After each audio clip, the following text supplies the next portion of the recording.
오늘 하나님께서 주신 말씀은 사도행전 17장 24절에서 31절 말씀입니다. 사도행전 17장 24절에서 31절 말씀 제가 봉독하겠습니다. 우주와 그 가운데 있는 만물을 지으신 하나님께서는 천지의 주제시니 손으로 지은 전에 계시지 아니하시고 또 무엇이 부족한 것처럼 사람의 손으로 섬김을 받으시는 것이 아니니 이는 만민에게 생명과 호흡과 만물을 친히 주시는 이심이라. 인류의 모든 족속을 한 혈통으로 만드사 온 땅에 살게 하시고 그들의 연대를 정하시며 거주의 경계를 한정하셨으니 이는 사람으로 혹 하나님을 더듬어 찾아 발견하게 하려 하심이로되 그는 우리 각 사람에게서 멀리 계시지 아니하도다. 우리가 그를 힘입어 살며 기동하며 존재하느니라. 너희 시인 중 어떤 사람들의 말과 같이 우리가 그의 소생이라 하니 이와 같이 하나님의 소생이 되었은즉 하나님을 금이나 은이나 돌에다 사람의 기술과 고안으로 새긴 것들과 같이 여길 것이 아니니라. 알지 못하던 시대에는 하나님이 간과하셨거니와 이제는 어디든지 사람에게 다 명하사 회개하라 하셨으니 이는 정하신 사람으로 하여금 천하를 공의로 심판할 날을 작정하시고 이에 그를 죽은 자 가운데서 다시 살리신 것으로 모든 사람에게 믿을 만한 증거를 주셨음이라 하니라. 이는 살아계신 하나님의 말씀입니다. 아멘. 아멘. 귀한 찬양 감사합니다. 우리 주변 분들과 인사 나누시겠습니다. 주님의 이름으로 환영합니다. 축복합니다. 인사 나누시겠습니다. 예, 환영합니다. 우리 광석교회가 우리 다음 세대들 또 우리 3대가 함께 예배 드리는 것을 꿈꾸며 1년 동안 비전 153이라고 하는 표대를 나아갔는데 오늘 우리 성도님들의 자녀분들이 교회에 나오셔서 너무 감격스럽고 눈물이 날 정도로 너무 감사하고 앞으로 계속 우리 교회를 누가 사랑하겠습니까? 여기 부모님들이 여기서 눈물 흘리면서 기도했던 이 교회를 우리 자녀들이 지키고 또 더욱 사랑해야 되지 않겠는가 이런 생각을 하게 됩니다. 우리 신앙 회복하시고 매주 함께 하나님께 영광 돌리고 말씀 안에서 은혜 받고 풍성한 삶을 우리 함께 하기를 간절히 소망합니다. 오늘은 사도 바울이 그리스 아테네에서 전도를 하는 내용인데 그리스 아테네가 어떤 곳인가? 그 유명한 소크라테스, 플라톤, 아리스토텔레스가 활동했던 무대이잖아요. 서양 문명의 시작, 서양 문화의 토대, 또 기초, 근간, 베이스라고 할 수 있는 곳이 바로 이 그리스 아테네입니다. 우리 현대 문명과 이 그리스 아테네가 일직선으로 연결되어 있다고 해도 과언이 아닌데요. 우리가 배우고 있는 학문의 이 기틀이 여기서부터 그리스 아테네에서부터 시작되었다. 철학은 말할 것 없이 피타고라스의 수화, 또 유클리드의 기하학, 그리고 포톨레마이오스의 천문학, 또 히포크라테스의 의학까지 웬만한 현대 학문의 첫 페이지는 이 그리스 아테네로 장식하고 있다라고 해도 과언이 아닌데요.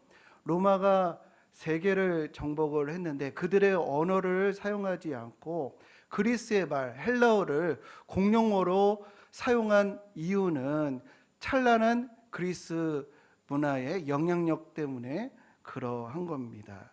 그런데 오늘 이 아테네 사람들을 이 사도 바울이 이렇게 소개를 하고 있어요. 가장 오늘 읽지는 않았는데 21절에 이 아테네 사람들이 가장 새로운 것을 말하고 듣는 위에는 달리 시간을 쓰지 않는다라고 말하고 있습니다. 그러니까 얼리 어댑터라는 거예요. 우리가 여기서 딱 느끼는 게 뭐냐면 이 사람들이 사유하기를 좋아했구나, 그리고 향유했구나, 즐겼구나, 누렸구나, 그리고 자유했구나라고 하는 것을 우리가 발견하게 되는데, 이 현대인들과 가장 상황이 비슷한 고대인들이 바로 오늘 본문에 나오는 그리스 아테네 사람들입니다. 그런데 이 아테네는 철학의 도시이면서 또한 우상의 도시였습니다. 사도 바울이 이곳을 두루 다녀보니까 아주 황당한 것을 발견하게 되는데, 우상을 만들고 만들다 못해 알지 못하는 신이라고는 우상까지 만든 거예요. 정체불명의 신, 알쏭달쏭한 신이라고 하는 우상까지 만들게 된 거거든요.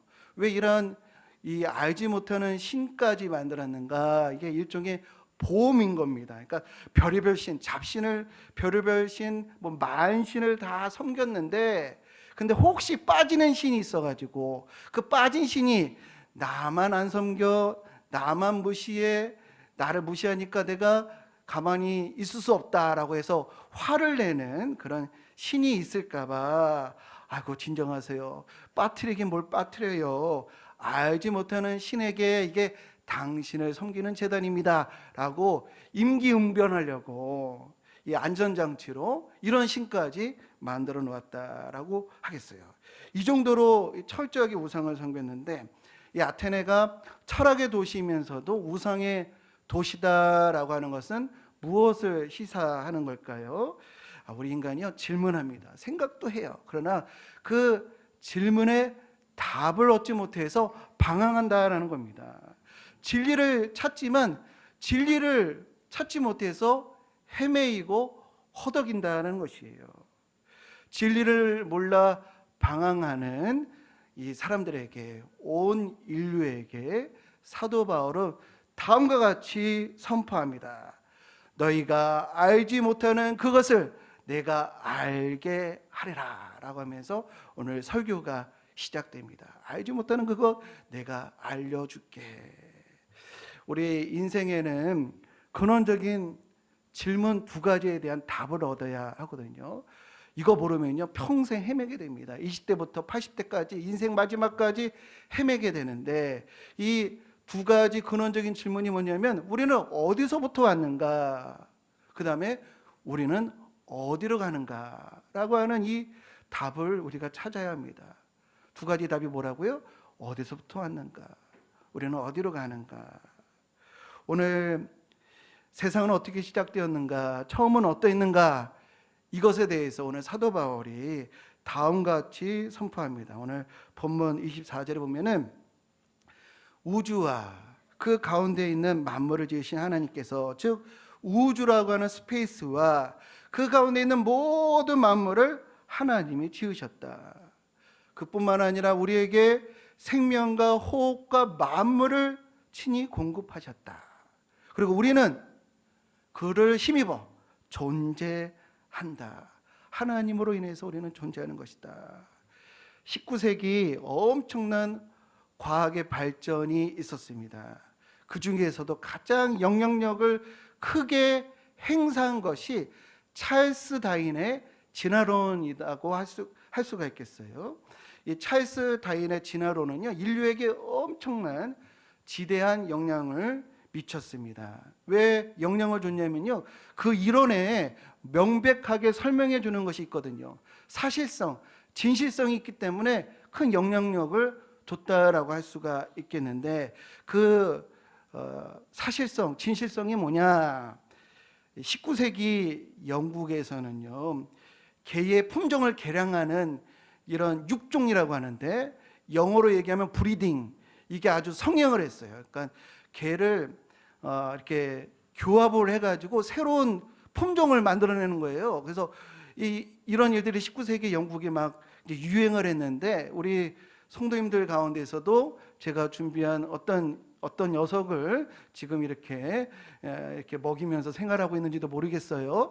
이런 것들이 막 유행을 했는데 참 신기하죠. 참 놀랍습니다. 어떻게 이거를 짝짓기를 하느냐에 따라서 다양한 품종이 뿅뿅 등장할 수 있는 등장을 하니까 얼마나 재미있습니까? 그런데 이게 개만 그런 게 아니고요. 고양이도 그렇고요. 비둘기도 그래요. 그래서 애완동물을 품종 개량하는 것이 그 당시 유행을 했었는데, 그러한 배경을 가지고 1831년에 다인이 비그로를 타고 남미의 이 갈라파고스 섬들이 있는 곳에 갔습니다. 그래서 이제 탐험을 하는데 여러 이 전문가들과 함께 비그로를 타고 갔는데, 그 지역의 동식물을 보고 아주 깜짝 놀라게 되었어요.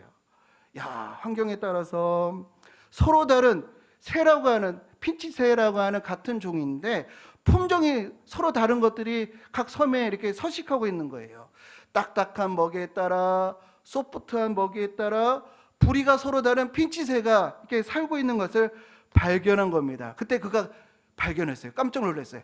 아하, 사람만 육종을 할 수 있는 게 아니고, 사람만 브리딩할 수 있는 게 아니고 자연도 브리딩을 할 수가 있구나. 아, 자연도 할 수 있네. 이걸 발견한 겁니다. 근데요, 이것은요, 기존의 상식을 무너뜨리는 것이에요. 예전에는 신이 모든 것을 다 이미 세팅해 놓는 걸로 알았거든요. 순식간에 신이 모든 것을 만들어 놓는 걸로 알았거든요. 근데 자연이 브리딩을 하네. 이걸 이제 발견한 것입니다. 그리고 자연이 이렇게 브리딩하는 것을 자연 선택이라고 말하고, 이러한 과정을 진하다라고 이렇게 이름을 붙였어요. 근데 이런 현상은요, 뭐 새로운 것도 아니고 신기한 것도 아닙니다. 왜냐하면은 우리 늘상 하고 있는 거거든요. 농사 짓는 분들은 다 이렇게 하고 있거든요. 얼마 전까지만 해도 선풍적인 인기를 끌었던 샤인 머스켓, 요즘은 뭐 시들하던데, 샤인 머스켓이 이게 다 품종 개량으로 나온 거 아니겠어요? 이러한 작용은 지금도 끊임없이 인위적으로 혹은 자연적으로 나타나는 것인데, 이런 품종 개량을 과학자들이 이름을 진화, 앞에다가 수식어를 달았는데 소진화, 그러니까 품종 개량을 되는 거 보고 진화가 사실이야, 이러고 주장하고 있는 형국인 것입니다. 그런데요, 이렇게 이 품종 개량이 되는 것은요, 이것은 성경에 어긋나는 것이 아니고 성경과 일치하고 합치되는 겁니다. 창세기 1장 21절에 하나님께서 큰 바다 짐승들과 물에서 번성하여 움직이는 모든 생물들을 그 종류대로, 날개 있는 모든 새를 그 종류대로 창조하시니 보시기에 좋았더라. 그러면서 주시는 축복이 뭐냐면 생육하고 번성하고 땅에 충만하라 라고 하는 적은 능력을 하나님께서 주셨어요. 이 적은 능력 때문에 추운 곳에서 사는 놈이 있고, 더운 곳에서 사는 놈이 있고, 높은 곳에서, 깊은 곳에서 아주 생명이 다양하게, 지구에 빈틈이 없이 다양한 생명들이 살고 있는 것입니다. 이 다인의 진화론은요, 생명의 다양성을 설명해 줄 뿐 그 이상도 그 이하도 아닌 것이에요. 생육하고 번성하고 땅에 충만하라라고 하는 이 하나님의 축복을 하나님 없이 설명하려고 하는 시도이다라고 할 수가 있겠습니다. 다인의 진화론은요, 다양성만 설명해 주지 생명의 시작, 생명의 기원은 설명해 준 적도 없고 결코 설명해 주지 못하고 있는데요. 어떻게 시작되었는가, 우리는 어디서 왔는가에 대해서 어느 양심적인 과학자의 그 입장을 제가 소개해 드리려고 합니다. 제가 목사다 보니, 제가 청년들을 오랫동안 대하면서 이쪽 분야에 대해서 또 저 나름대로 많이 연구를 했는데, 제가 목사다 보니 이쪽 분야에 대해서 설명을 하면은 약간 퀘스천을 두기 때문에 제가 이쪽 분야의 양심적인 학자의 입장을 제가 소개하는데요. 이분은 최재천 이하여대 석자 교수신데 서울대와 하버드에서 이 공부를 하셨는데 아주 철저한 과학자, 진화론자입니다. 근데 이제 이분이 생명의 기원에 대해서 이렇게 얘기를 하는데, 잠시 제가 좀 짧게 준비를 했는데 잠시 보도록 하겠습니다. 여러분 망했습니다. 저는 오늘 생명의 기원에 대해서 드릴 말씀이 없습니다. 저 대학에서 생물학을 수십 년 가르쳤는데요. 일반 생물학 가르칠 때 전 생명의 기원 챕터는 한 번도 가르쳐 본 적이 없습니다. 그 챕터는 그냥 항상 넘겼습니다. 넘기면서 학생들에게 나 솔직하게 여기에 대해서 아는 게 아무것도 없다. 그래서 이 챕터는 그냥 같이 공부하는 챕터로 쓰자. 생명의 기원하고 또 연결돼서 질문은 제가 오늘의 토픽에 대한 질문은 끊임없이 받고 삽니다. 근데 말씀드린 대로 드릴 말씀이 별로 없어서요. 잘 모르는데요. 그러다가 그래도 그 답변보다는 뭔가 있는 답변을 드려야 될 것 같아서 제가 비겁하게 드리는 답변이 이겁니다. 결국은 확률의 문제라고 생각하는데요. 지구에 어떻게 해서 지금 우리와 같은 존재까지 탄생할 수 있었을까? 생명이라는 게 탄생할 수 있었을까 하는 거를 확률적으로 한번 계산해 보면 거의 있을 수 없는 일이 일어난 겁니다. 도대체 그 많은 우연의 우연이 겹쳐가지고 생명이 탄생한 겁니다. 그러니까 확률적으로 볼 때 말도 안 되는 일이 벌어진 겁니다. 전 생각해 보면 제일 간단한 설명은 이걸 것 같아요. 기독교에서 얘기하는 것처럼 누군가가 우리를 다 창조해 주셨다.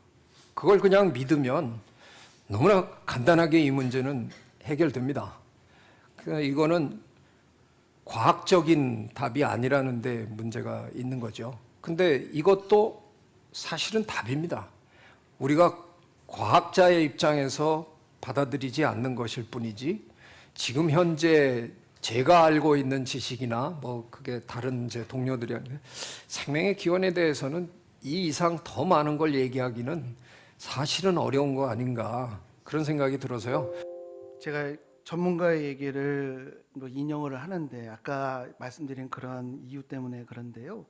창조주 하나님을 인정하는 것에 대해서 누구의 도움이 필요한 것이 아닙니다. 이건 직관적으로 딱 보면 딱 아는 것입니다. 우리가 차를 타고 가다가 언덕에서 내려올 때 멋진 집을 딱 볼 때 그 집의 기술, 창의성, 노력을 딱 직관적으로 알아요. 그래서 잘 졌네. 누가 만들었는지 잘 졌다. 이렇게 집을 보는 순간에 지은 일을 딱 알듯이 우주 만물에 담겨져 있는 질서와 조화와 능력을 보는 순간 누구나 직관적으로 아는 거예요. 이거 누구의 도움도 필요 없는 것입니다. 히브리서 3장 4절에 저는 이 말씀이 그 어떤 증명보다도 어떤 자료보다도 가장 명확하게 하나님을 변증하고 있다고 생각을 합니다. 집마다 지은 이가 있으니 만물을 지으신 이는 하나님이시라. 이 말씀을 인정하지 않는 사람들은요 고집 피는 거예요. 고집 피우면요 그 어떤 것도 통하지 않습니다. 어떤 증명과 어떤 자료를 들이밀어도 이 말씀 인정하지 않는 이들은요 끝까지 고집 피면은 방법이 없습니다. 우리 신앙에는 두 가지 축이 있습니다. 하나는 구약의 창조입니다. 창세기 1장 1절 태초에 하나님이 천지를 창조하시니라. 이게 구약의 창조 신학이에요. 그 다음에 신약은 구원입니다. 요한복음 3장 16절 하나님이 세상을 이처럼 사랑하사 독생자를 주셨으니 이는 그를 믿는 자마다 멸망하지 않고 영생을 얻게 하려 하심이라. 이 두 말씀을 꼭 기억하셔야 돼요. 신앙생활 하셨는데 성경에서 뭘 내가 붙들어야 되겠는가? 창세기 1장 1절과 요한복음 3장 16절입니다. 이 창조와 구원이라고 하는 이 기둥이 서 있으면요 신앙이 흔들리지를 않습니다. 요동치지를 않아요. 기복이 없습니다. 우리 인생에 많은 문제들이 닥쳐오죠. 그때마다 창조주 하나님이 나의 하나님이심을 인정하면 문제가 문제로 보이지 않게 되는 겁니다. 우리 성경에 보면은 욥이라고 하는 인물이 나오는데요. 정말 상상을 초월하는 고난을 받게 돼요.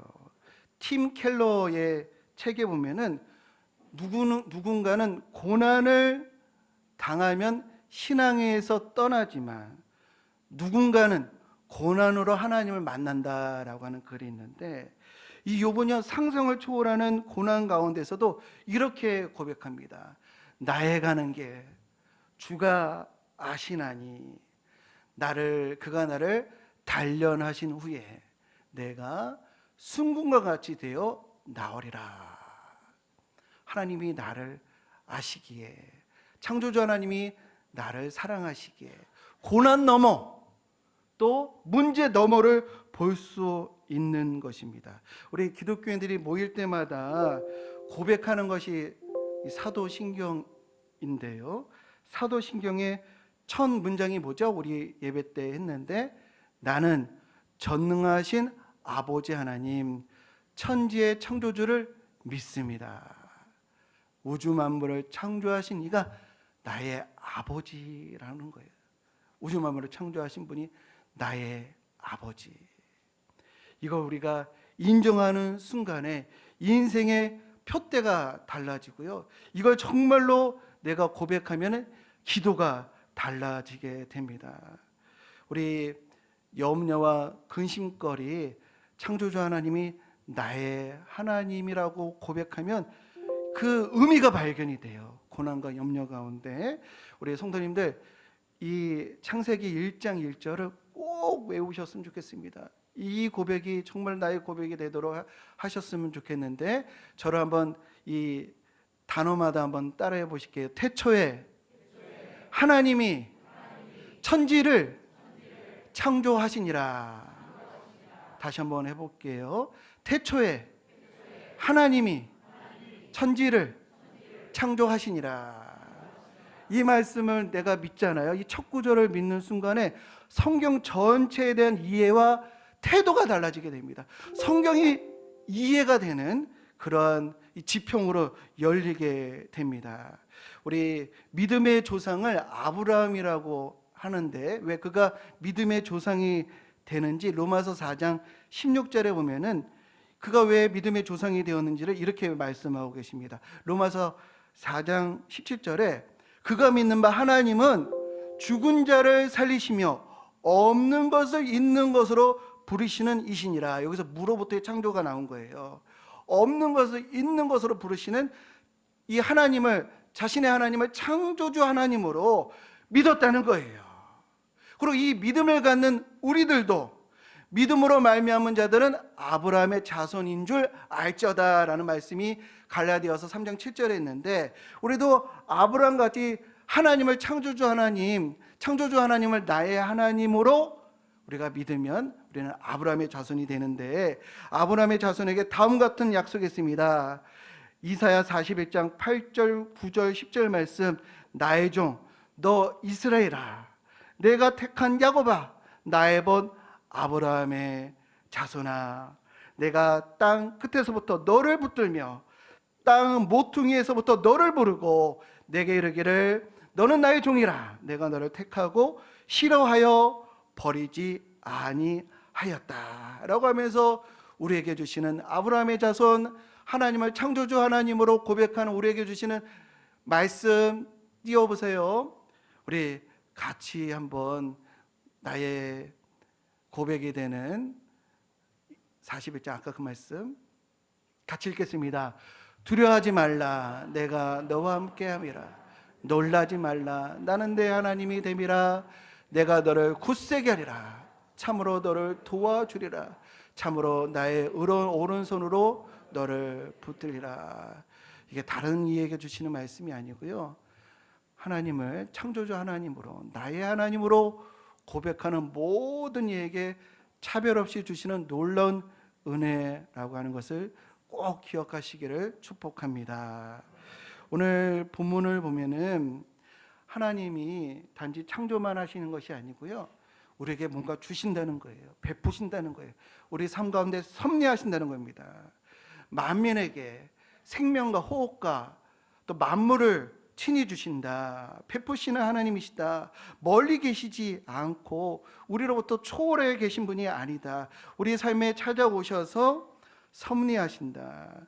우리에게 생명, 또 지성, 또 권한 그리고 물질을 주신다. 필요한 거 주시고 은혜 주시고 사랑 주시고 구원을 주시는 베푸시는 하나님. 어떤 이들은요 하나님을 인정하긴 하지만 하나님이 우리 삶에 개입하시는 것은 아니야. 위대하신 창조주께서 당신의 일상적인 거, 그 시시콜콜한 거, 그거 신경을 쓸 만큼 그렇게 여유롭지가 않아. 좋은 시계는 태엽을 이제 감아 놓으면 스스로 작동하듯이 이 세계는 그냥 시계처럼 법칙에 의해서 그냥 흘러가는 거야. 돌아가는 거야. 세상 만사 원인과 결과로 움직이는 것이지 하나님이 개입하지는 않아. 하나님이 당신에게 신경 쓰지는 않아. 이렇게 말하는 분들이 있어요. 저도 어렸을 때 하나님이 나 같은 자에게도 나를 기억하실까? 나의 작은 감정도 나에게 되게 중요한데 이런 문제도 신경 쓰실까라는 의문을 가졌는데요. 성경은 다음과 같이 분명하게 말씀하십니다. 우리 각 사람에게서 멀리 계시지 아니하시도다. 우리 모두에게 우리 앞서가시고 함께 하시는 하나님이시다라고 하는 것을 우리가 기억해야 하는데요. 오늘 마지막으로 이게 이제 인생의 두 번째인데 우리는 어디로 가는가라고 하는 것의 해답인데 31절에 보면은 하나님이 언젠가는 우리 앞에 이 창조주 하나님을 만나는 날이 있다는 거예요. 그때는 이 우리의 삶을 정산하는 때인데 그때가 오고 그때가 온다는 것을 예수님의 부활로 그 증거를 주셨기에 회개하라는 겁니다. 회개하라는 것은 하나님께로 돌아오는 거예요. 창조의 하나님, 구원의 하나님으로 돌아오라. 우리 마지막에는요 모든 사람이 놀라게 되는데 이 구원의 하나님을 믿는 이들은요 이 믿음이 예수 믿는 이 믿음이 이렇게 놀라운 은혜였어? 라는 것 때문에 놀라게 되고요. 이 하나님의 은혜가 큰 만큼 믿지 않는 이들에게는 엄청난 충격이 있게 되는데 이 다니엘서에 보면은 아주 교만한 벨사살 왕이 나오는데 아버지가 느부갓네살 왕인데 하나님을 경시하다가 교훈이 있었는데도 불구하고 이 벨사살이 교만하여서 하나님을 조롱하고 아주 경시합니다. 그래서 성전에 있는 물건을 가져다가 막 파티를 열고 막 쾌락을 즐기면서 하나님의 이름을 이제 무시를 하는데 그때 하나님이 그에게 임재하세요. 그때에 이 벨사살이 어떻게 놀랐냐면은 이렇게 얘기를 합니다. 넓적 다리마디가 녹는 듯하고 그의 무릎이 서로 부딪힌지라. 이게 우리가 은혜가 큰 만큼 이걸 놓치는 순간에 우리가 닥치는 충격이에요. 넓적 다리가 녹는 듯하고 무릎이 서로 부딪힌다. 경악하고 전율하게 된다. 하나님의 은혜가 너무 전능하신 하나님을 내가 경외하지 않은 그 반대의 일이 이렇게 우리를 놀라게 한다는 것입니다. 누가복음 21장의 마지막에 있을 일에 대해서 하늘의 권능이 흔들리겠다. 이 일 때문에 무서워하면서 기절할 것이다. 그때 사람들이 인자가 구름을 타고 능력과 큰 영광으로 오는 것을 보리라. 그래서 오늘 말씀 30절에 알지 못하는 시대에는 하나님이 간과하셨거니와 이제는 어디든지 사람에게 다 명하사 회개하라 하셨다. 하나님께로 돌아오라 라고 하는 말씀입니다. 이건 미룰 수 없는 결단입니다. 지금이 구원받을 만한 때고 지금이 은혜의 날입니다. 바라기로는 창조의 하나님을 인정하는 정직한 인생, 구원과 창조의 하나님을 나의 하나님으로 고백하는 행복한 인생 되시기를 주님의 이름으로 간절히 축원드립니다. 오늘 말씀을 기초로 한 찬양 우리 함께 읽으면서 창조주 하나님이 나의 하나님임을 믿게 하옵소서. 구원의 하나님 나의 손을 잡아 주옵소서. 살아계신 하나님 내게 은혜를 주옵소서라고 기도하는 시간을 우리 갖도록 하겠습니다. 두려워 말라 너와 함께 함이니 놀라지 말라 나는 내 하나님이 됨이라 라는 찬양의 가사입니다. 두려워 말라 두려워 말라 너와 함께함이니 놀라지 말라 놀라지 말라 나는 내 하나님 되리니 무서워 말라. 무서워 말라.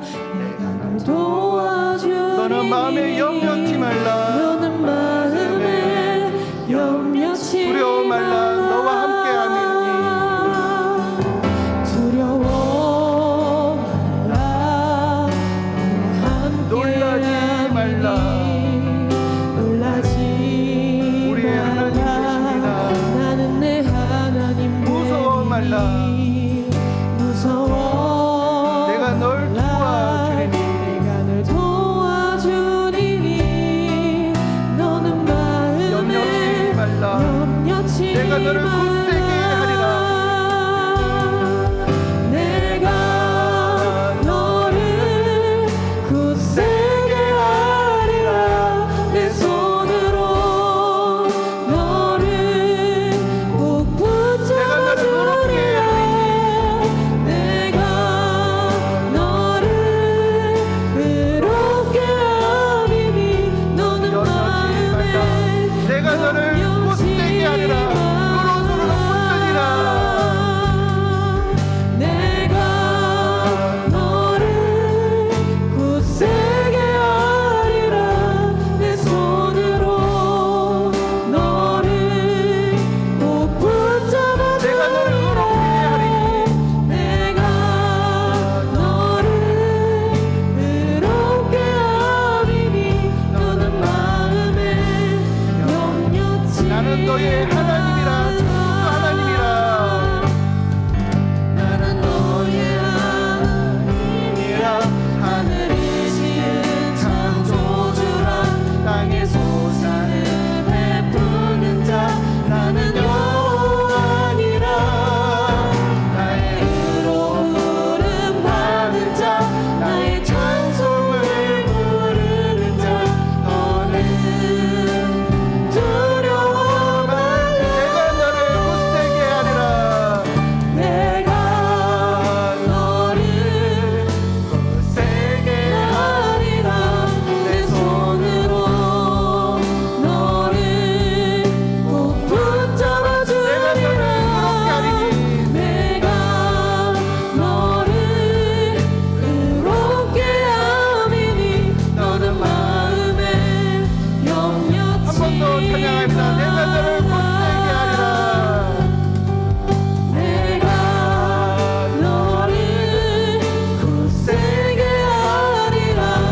내 손으로 너를 꼭 붙잡아주리라. 내가 너를 의롭게 하리니 너는 마음에 염려치 시간에 우리 말라. 함께 기도하기를 원합니다.